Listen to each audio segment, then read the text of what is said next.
किसी भी other state में चेक बाउंस नहीं होगा। अगर आपका चेक बाउंस का केस इन्होंने अदर स्टेट में कर भी दिया है, अगर आप ऑनलाइन लोन भी लेते हैं तो बहुत सी बैंक एनबीएफसी कंपनी अपने आदमी को भेज के आपसे चेक ले लेते हैं, या कुछ चवन्नी छाप ऐसे भी हैं जो क्रेडिट कार्ड की ईएमआई आपने बनवा दी है वो डिफॉल्ट हो गई है, या आपका ऑनलाइन लोन लिया था उस टाइम आपने चेक दिए ही नहीं, अब उसकी ईएमआई डिफॉल्ट हो गई है, या क्रेडिट कार्ड का मिनिमम अमाउंट नहीं दिया जा रहा, आपको डरा के धमका के चेक बहका के चेक आपसे ले लिया जाता है, साइन करवा लिया जाता है। केसीसी में भी मेरे पास ऐसी रिपोर्ट आ रही है कि लोगों से केसीसी में भी बुला के खुद से उनका अकाउंट खुलवा के और उनसे चेक लेके साइन करवा के और उनके ऊपर केस किया जा रहा है। अगर आपने चेक नहीं दिया और आपकी ईएमआई डिफॉल्ट हो गई या भगवान ना करे किसी भी वजह से,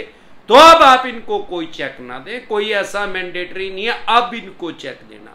जो इन्होंने उस टाइम लिया था, जो साइन करवाए थे वो करवा ली। अगर आपने चेक दे ही रखा है, अब बहुत से आदमी हमारे पास क्वेश्चन आता है कि सर मैंने 5 चेक दे रखे हैं, 10 चेक दे रखे हैं, को 5 केस करेंगे या 10 केस करेंगे? भाई एक लोन में 1 केस होगा, ना कि 5 केस होंगे। 5 लोन होंगे तो 5 केस हो सकते हैं, अलग अलग बैंक एनबीएफसी कंपनी हो या एक ही हो। मेरे देखने में ये भी आया है, लोग कहते हैं सर मैंने एक सिक्योर लोन लिया, स्कूटर मोटरसाइकिल का किसी चीज का, और वो मैंने पूरा कर दिया, फिर इन्होंने मेरे को पर्सनल लोन की ऑफर कर दी, इन्होंने मेरे से कोई चेक नहीं लिया, अब इन्होंने चेक बाउंस का केस कर दिया। अरे भाई जब सिक्योर लोन लिया था, स्कूटर मोटरसाइकिल कार जीप ली थी, तब इन्होंने चेक लिया होगा, उसको संभाल के रखते हैं, उसको फाड़ के फेंके थोड़ी हैं, उसको संभाल के रखते हैं और वही चेक बाउंस करके। अब उसमें आपने ये तो लिखा नहीं था भाई मैंने इनसे बाइक ली है या कार ली है उसके लिए मैंने इनको चेक दिया, तो उसको बाउंस कर देते हैं। अगर ये चेक बाउंस करते हैं, इतनी जल्दी चेक बाउंस ये करते नहीं, वैसे तो इनके पास पावर है 3 महीने के बाद एनपीए में जाने के बाद उसको बाउंस ये कर सकते हैं, लेकिन उसको करते क्यों नहीं? अगर सभी को चेक बाउंस करेंगे तो इनको पता है जब इसका आदमी का चेक बाउंस हो जाएगा तो ये कोर्ट में जाएगा, कोर्ट में जाएगा, इसको सारा भेद आ जाएगा।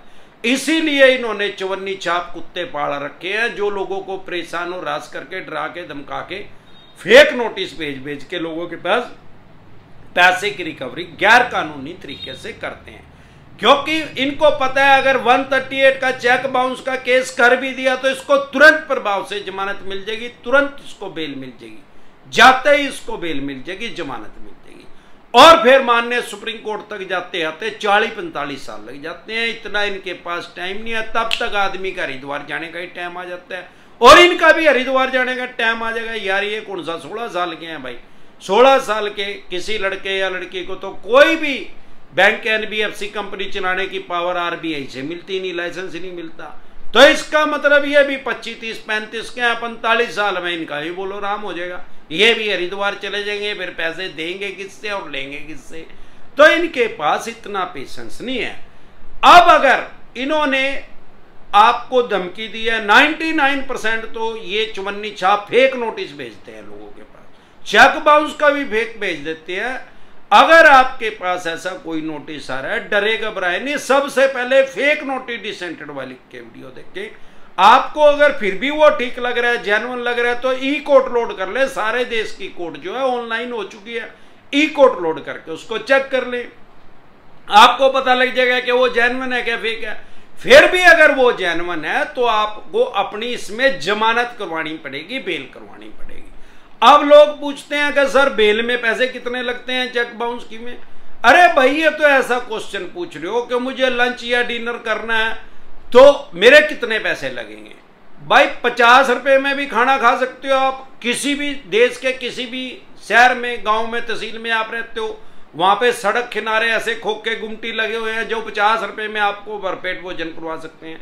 5 स्टार होटल में जाओगे तो 5000 रुपए में भी आपको खाना खा सकते हो। अब ऐसे ही छोटा वकील कर लोगे तो 3, 4, 5 हजार रुपए में आपकी जमानत हो सकती है, बड़ा वकील करोगे तो 5 लाख रुपए भी मांग लेगा, 5 लाख रुपए भी उसकी फीस हो सकती है। वो डिपेंड करता है आप एडवोकेट कैसा कर रहे हैं। आप छोटा वकील कर लो चाहे बड़ा वकील कर लो, तुरंत प्रभाव से जमानत मिलेगी, चाहे आप कोई 500 रुपये वाला वकील ढूंढ लो। आपको जमानत उसमें मिलनी ही मिलनी है। बहुत से आदमी कहते हैं कि सर मेरे पास पैसे ही नहीं है, वो 5,000 रुपए भी नहीं है। अरे 5,000 रुपए भी नहीं है तो राहु केतु ग्रह तो क्या करेगा? दुनिया का कोई ग्रह धरती पे आ गया, आपका कुछ नहीं बिगाड़ सकता। सेक्शन 32 एडवोकेट एक्ट 1961 आपको ये राइट्स देता है, आपको ये अधिकार देता है कि आप अपना केस खुद से लड़ सकते हैं। आप लोग कहते हैं सर मैं एडवोकेट ही नहीं हूं। अरे भाई सेक्शन 32 एडवोकेट एक्ट 1961 आपको ये राइट्स और अधिकार देता है, भले ही आप एडवोकेट नहीं है, आप वकील नहीं है, आप अपना केस खुद से लड़ सकते हैं। भगवान ना करे आपके हाथ से किसी का मर्डर भी हो गया, 302 भी लगी, तो भी आप अपना केस खुद से लड़ सकते हैं, उसमें कोई दिक्कत परेशानी नहीं होने वाली है। चेक बाउंस की धारा में भी आप अपना केस खुद से लड़ सकते हैं, तो आप डरे घबराए नहीं। अब बात रहेगी कि अदर स्टेट में मतलब आपका चेक बाउंस नहीं होगा या आप अपनी स्टेट से ही जमानत करवा सकते हैं क्या? भाई हमारे देश का कानून ये कहता है कि क्योंकि ये धारा है क्या, पहली बात तो 138 नेगोशिएबल इंस्ट्रूमेंट एक्ट 1881 1881 में यह धारा बनी, जिसको सामान्य बोलचाल की भाषा में चेक बाउंस बोलते हैं। यह धारा यह कहती है कि भाई जहां पे चेक बाउंस होएगा, जिस भी बैंक के अंदर, एनबीएफसी कंपनी के पास तो पावर ही नहीं है क्योंकि उसका तो नाम ही NBFC non banking finance company है, भाई वो बैंकिंग तो कर ही नहीं रही। अगर आपने एनबीएफसी से भी लोन लिया तब भी वो बैंक के अंदर ही बाउंस होएगा। लेकिन ये क्या करते हैं, आपके घर से जानबूझ के 1,000 या किलोमीटर या उससे भी ज्यादा दूर जाकर उसको बाउंस करवा देते हैं, क्योंकि बैंक एनबीएफसी कंपनी के लिए तो सारा देश जो है गांव की तरह, आम आदमी के लिए दूरी है, इनके लिए क्या, ये वहां की ब्रांच में जाकर उसको बाउंस करवा देंगे। अब जब वो चेक बाउंस हो गया तो वो चेक बाउंस जिस ब्रांच में होया, वो जिस कोर्ट के अधिकार क्षेत्र में है वहीं पे ही केस रजिस्टर्ड होएगा, वहीं पे ही केस या आपके खिलाफ चेक बाउंस का कर सकते हैं, जानबूझ के दूर करते हैं। और क्या आप अपनी स्टेट में या डिस्ट्रिक्ट में उसको ट्रांसफर करवा सकते हैं, जमानत ले सकते हैं? उसका जवाब है नहीं, आपको उसी स्टेट में जाके जमानत लेनी पड़ेगी और उसी स्टेट में, वहीं उसी डिस्ट्रिक्ट में जहां पे भी इन्होंने चेक बाउंस किया है, आपका वो केस चलेगा चेक बाउंस का। अब समाज में जो है भ्रांति फैली हुई है, पता नहीं लोग कहां कहां से अपडेट लेके आते हैं कि सर दूसरी स्टेट से अपनी में बुला लेंगे, अपनी डिस्ट्रिक्ट में ही करवा लेंगे, या हम बेल भी अपनी डिस्ट्रिक्ट से ही करवा लेंगे, हमें सहूलियत रहेगी। नहीं भाई, वहीं पे कश्मीर से कन्याकुमारी तक हमारे देश में कानून एक है। आज की डेट में 2019 में मोदी साहब ने धारा 370 भी हटा दी है। अब तो ये जो एडवोकेट एक्ट है, section 32 advocate act 1961 Jammu Kashmir में भी लागू हो गया। आप वहां पे भी जाके अपना केस लड़ सकते हैं। भगवान ना करे अगर इन्होंने वहां पे आपका चेक बाउंस करवा दिया तो। दो तरह के नोटिस को कभी भी अवॉइड ना करें, 138 का चेक बाउंस का, नहीं तो आपको 14 दिन के लिए न्यायिक हिरासत में जाना पड़ सकता है। आप नहीं जाएंगे, आपका अवेलेबल वारंट इशू हो जाएगा, नहीं जाएंगे अवेलेबल गैर जमानती हो जाएगा, फिर भी नहीं जाएंगे, आपको पीओ घोषित कर दिया जाएगा कोर्ट से, आपको भगोड़ा घोषित कर दिया जाएगा, मतलब आप कोर्ट की अवमानना कर रहे हैं, तो आपको 14 दिन के लिए जेल में जाना पड़ सकता है। उसी स्टेट की जेल में जाना पड़ेगा जहां पे इन्होंने चेक बाउंस किया। अगर आप अपने राइट्स और अधिकार पता है तो तुरंत प्रभाव से आपको जमानत मिल जाएगी, वहां पे कोई जेल में जाने का प्रावधान ही नहीं है तुरंत, क्योंकि अवेलेबल ऑफेंस है।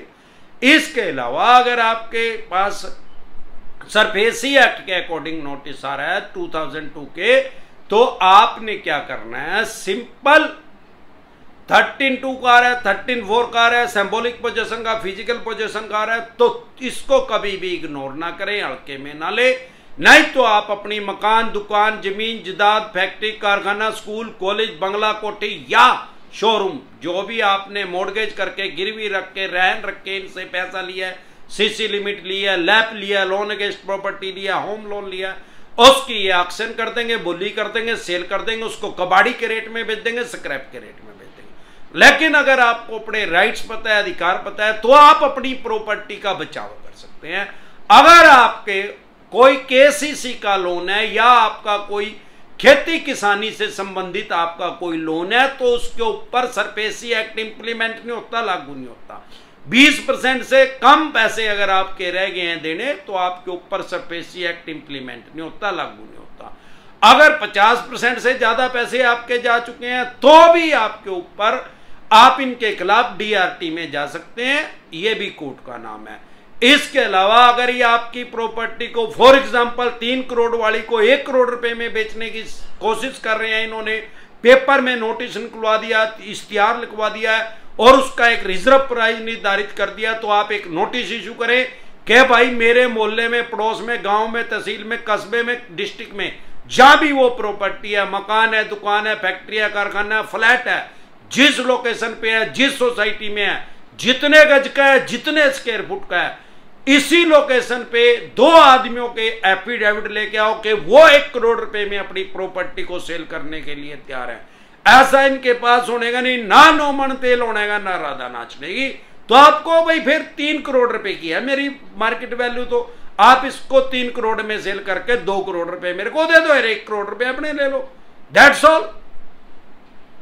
इसके अलावा भी आप अपनी प्रॉपर्टी को कानूनी रूप से बचा सकते हैं। प्रिवेंशन बेटर देन क्योर, इलाज से हमेशा परहेज बेहतर है। अगर आपको अपने राइट्स और अधिकार पता है, नहीं पता है तो लाखों करोड़ों आदमियों की प्रॉपर्टी को कबाड़ी के रेट में, स्क्रैप के रेट में बेच चुके हैं, ऑक्शन कर चुके हैं, बोली कर चुके हैं। अगर ऐसा कोई भी नोटिस आ रहा है तो तुरंत प्रभाव से लीगल एडवाइस लें। अगर आप हमारे साथ टेलीफोनिकली जुड़ना चाहते हैं, पर्सनल मीटिंग करना चाहते हैं, फिर आपका लोन 2 करोड़ का है, 5 का है, 25 का, 50 करोड़ का है, जितने भी करोड़ का आपका लोन है, लोन से रिलेटेड जो भी आपके पास डॉक्यूमेंट्स है वो सभी लेके आप मेरे से पर्सनल मीटिंग कर सकते हैं, पर्सनली एडवाइस ले सकते हैं या टेलीफोनिकली भी एडवाइस ले सकते हैं। हमारे साथ जुड़ने है क्या प्रोसेस है, आपकी स्क्रीन पे कमेंट बॉक्स के अंदर एक नंबर आया हुआ है 9306347314। इस नंबर को सेव करके व्हाट्सएप मैसेज करें, तुरंत प्रभाव से रिप्लाई आएगा कि कैसे आप हमारे साथ टेलीफोनिकली जुड़ सकते हैं, पर्सनल मीटिंग कर सकते हैं। एक बार जोर से मिलकर नारा लगाएंगे, जय ससुराल वालों की।